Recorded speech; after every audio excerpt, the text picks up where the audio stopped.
in the first book of the Holy Bible, or the Tanakh, we start in Genesis. The Lord's covenant with Abram. After this, the word of the Lord came to Abram in a vision. Do not be afraid, Abram. I am your shield, your very great reward. But Abram said, Sovereign Lord, what can you give me since I remain childless, and the one who will inherit my estate is Eliezer of Damascus? And Abram said, You have given me no children, so a servant in my household will be my heir. Then the word of the Lord came to him. This man will not be your heir, but a son who is your own flesh and blood will be your heir. He took him outside and said, Look up at the sky and count the stars. If indeed you can count them, then he said to him, So shall your offspring be.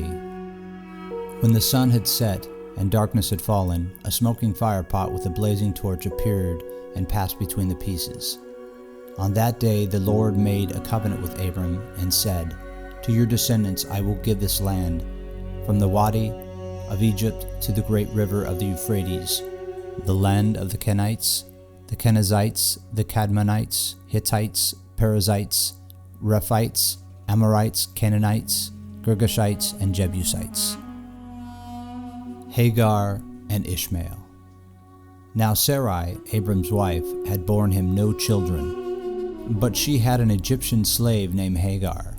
So she said to Abram, The Lord has kept me from having children, so go sleep with my slave. Perhaps I can build a family through her. Abram agreed to what Sarah said, so after Abram had been living in Canaan 10 years, Sarai, his wife, took her Egyptian slave Hagar and gave her to her husband to be his wife. He slept with Hagar, and she conceived. When she knew she was pregnant, she began to despise her mistress. Then Sarai said to Abram, You are responsible for the wrong I am suffering. I put my slave in your arms, and now that she knows that she is pregnant, she despises me.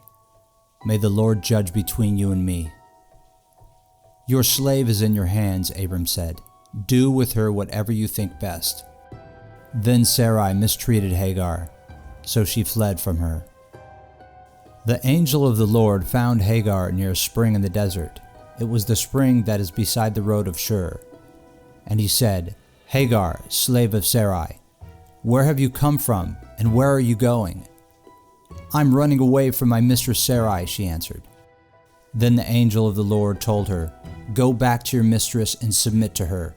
The angel added, I will increase your descendants so much that they will be too numerous to count. The angel of the Lord also said to her, You are now pregnant, and you will give birth to a son. You shall name him Ishmael, for the Lord has heard your misery. He will be a wild donkey of a man. His hand will be against everyone, and everyone's hand against him, and he will live in hostility towards all his brothers. So Hagar bore Abram a son, and Abram gave the name Ishmael to the son she had born. Abram was 86 years old when Hagar bore Ishmael. The covenant of circumcision. When Abram was 99 years old, the Lord appeared to him and said, I am God Almighty.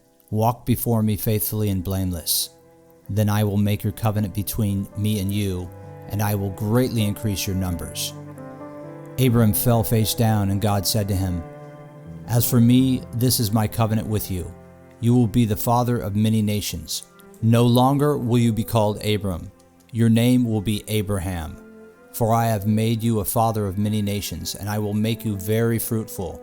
I will make nations of you, and kings will come from you. I will establish my covenant as an everlasting covenant between me and you and your descendants after you for the generations to come, to be your God and the God of your descendants after you. As for Sarai, your wife, you are no longer to call her Sarai. Her name will be Sarah. I will bless her and will surely give you a son by her. I will bless her so that she will be the mother of nations. Kings of people will come from her. Abram fell face down. He laughed and said to himself, Will a son be born to a man 100 years old? Will Sarah bear a child at the age of 90? And Abram said to God, If only Ishmael might live under your blessing.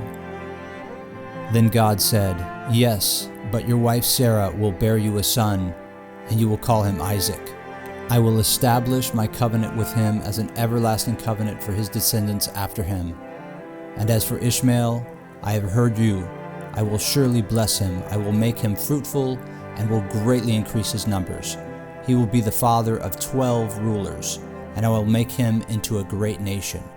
But my covenant I will establish with Isaac. From Sarah will bear to you by this time next year." When he had finished speaking with Abraham, God went up from him. The birth of Isaac.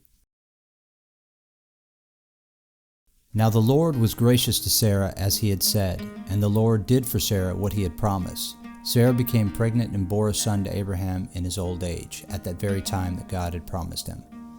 Abraham gave the name Isaac to the son Sarah bore him. When his son Isaac was 8 days old, Abraham circumcised him, as God commanded him. Abraham was 100 years old when his son Isaac was born to him. Hagar and Ishmael sent away.